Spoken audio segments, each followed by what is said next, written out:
Hi everyone. Today I'm going to be talking about K-pop culture versus the American pop culture. Throughout the development of K-pop, the West and East have reshaped the music industry as well as becoming a worldwide sensation.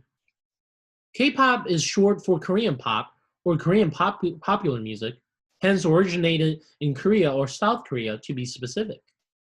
K-pop is basically a musical genre that consists of an assortment of other genres such as electronic, hip-hop, rock, or R&B music.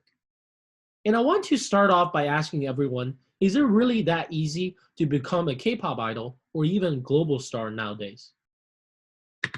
My answer would be no. Most of the people who want to become a K-pop idol must go through the training program provided by each agency.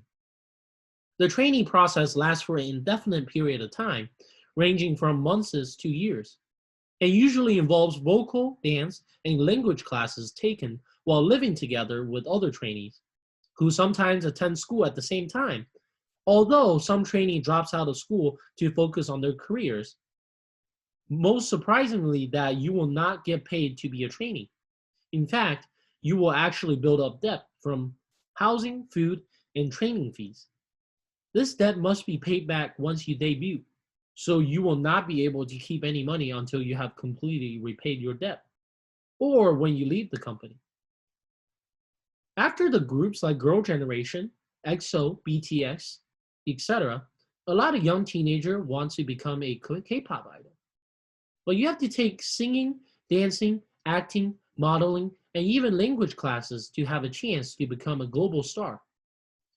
Most of the trainees are still in school and they have to switch between student life and trainee life, which is really challenging for most young teenagers. A lot of American artists do not have to go through this type of training. A lot of young artists are thrown into the world and left to fend for themselves, whereas Korean trainees have a direct relation to the company. But nowadays, especially on TV shows, a similar concept is shown. We see some aspiring American music singers working with successful stars to teach and guide them. Back to the K-pop world. Even after you went through and an agency picked you for their company, there's still many challenges they have to face. They have rigorous training every day to practice different dance moves for their music videos. They also have to watch their weight and restrict their diet. Good looks are extremely important to a Korean celebrity. Besides some idols undergoing the infamous plastic surgeries and cosmetic enhancements, many, if not all of them, must follow strict diet plans and limit their food intakes in order to maintain a certain weight, especially before a performance. Regardless how skilled an idol is, I believe the popularity of K-pop mainly comes from people finding them attractive at first. I look at all the popular members from different groups. Sometimes I think no matter if they're quiet or loud, or whether they're main local or sub-local, etc., the one thing they all have in common is that they are conventionally attractive. In fact, one major K-pop company known as SM is known to scout the streets for attractive people to pull them into their company. A lot of idols in SM have admitted to being scouted and have joined the company in this way. This trait is not really expected in a lot of American pop artists. Of course, appearance for a show is still important as makeup is necessary, but a lot of artists are not forced to upkeep a certain physique. Naturally, we can see a lot of American artists and their fluctuating weight.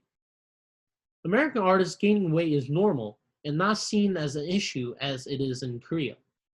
American artists are more focused on skill and physical attractiveness is more so left for actors. Besides practicing singing, dancing, recording songs, and producing albums, K-pop idols also have to think about marketing and promoting their work, which means more work for them in terms of public appearances.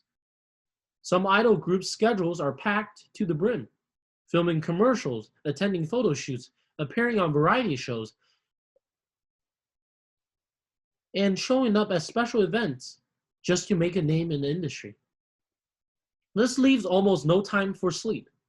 Many idols report sleeping only a few, meaning 2 or 3 hours a day. even though they're expected to appear on television as well as joining dance practice the very next day, still with almost no sleep. Not only that, most of them also have a slave contract with the company.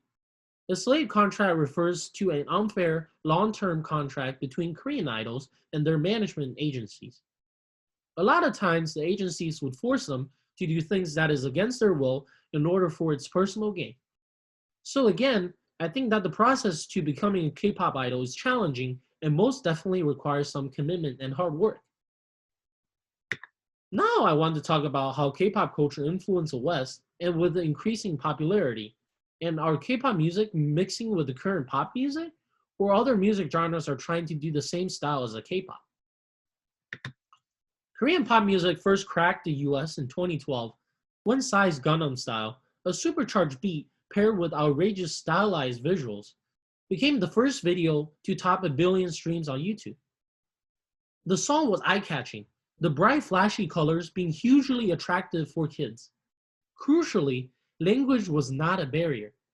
Instead, comprehensible lyrics were replaced by a catchy lyric and a punchy chorus. This really started the hype for K-pop in the US. And more so, I want to talk about the other factors that make K-pop culture so popular in the West. Nowadays, when you turn on any pop music station, you will most likely come across a K-pop song on the radio. As K-pop is becoming more global, their culture has spread as well. I want to introduce a fan base culture, which is a huge part of K-pop culture. If you would ask a friend or stranger that loves K-pop, first thing that they would tell you is what fan base group they belong in and what that fan base unique name is. Such as Toys fans are called Ones, and their colors apricot and neon magenta. BTS fans are called ARMY, which stands for Adorable Representative MC for Youth, and their color is silver gray. Blackpink fans are called Blinks, and their color is black and pink, etc.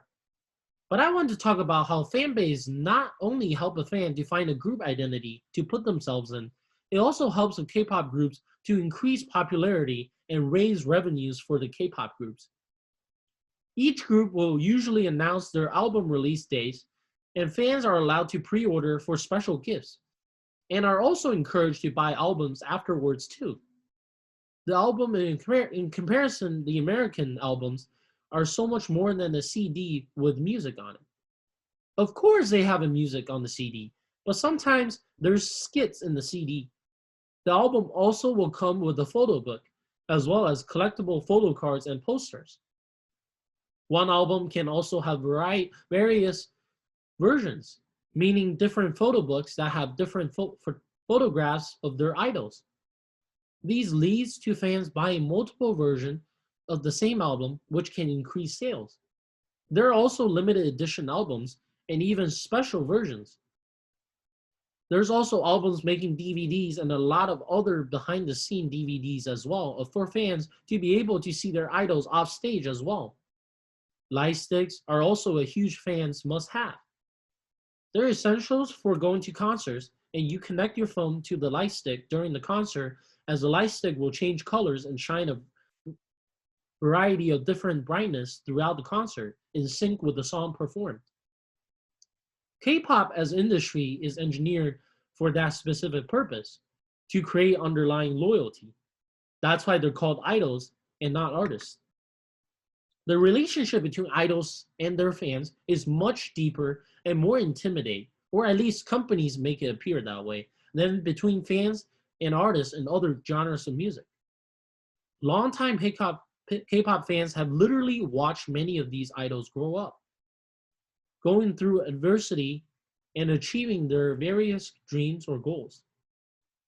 Especially as many of these idols are under 18, as a fan, you literally watch them grow. Once you follow someone long enough, close enough, part of you gets attached to them. Some people take that attachment further than others, sure, but I say most K-pop fans feel this attachment to some extent.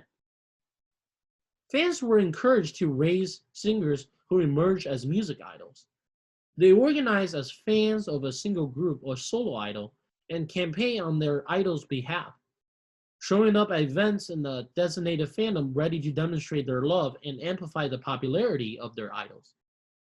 There are many fan cafes where fans can gather and fangirl about other idols.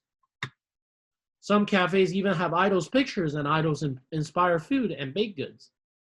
It's also a way for fans to interact with idol from a distance, and sometimes idols have been found to read and respond to notes left by fans in their fan cafes.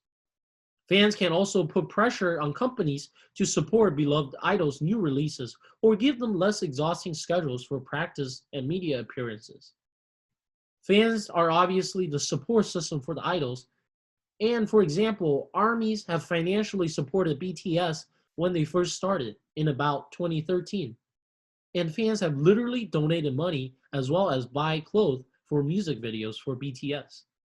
With this loyalty, as groups grow bigger, their influence also grow bigger.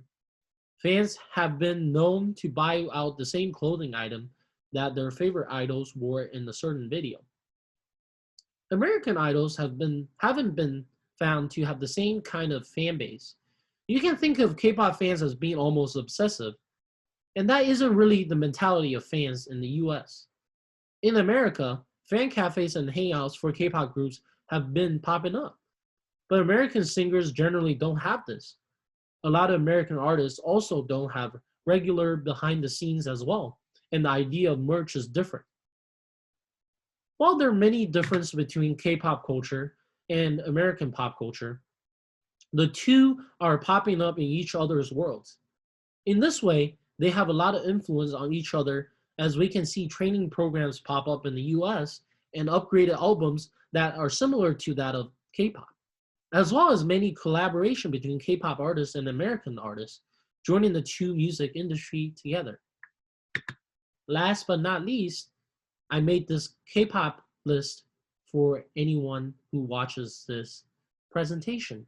And thank you for listening.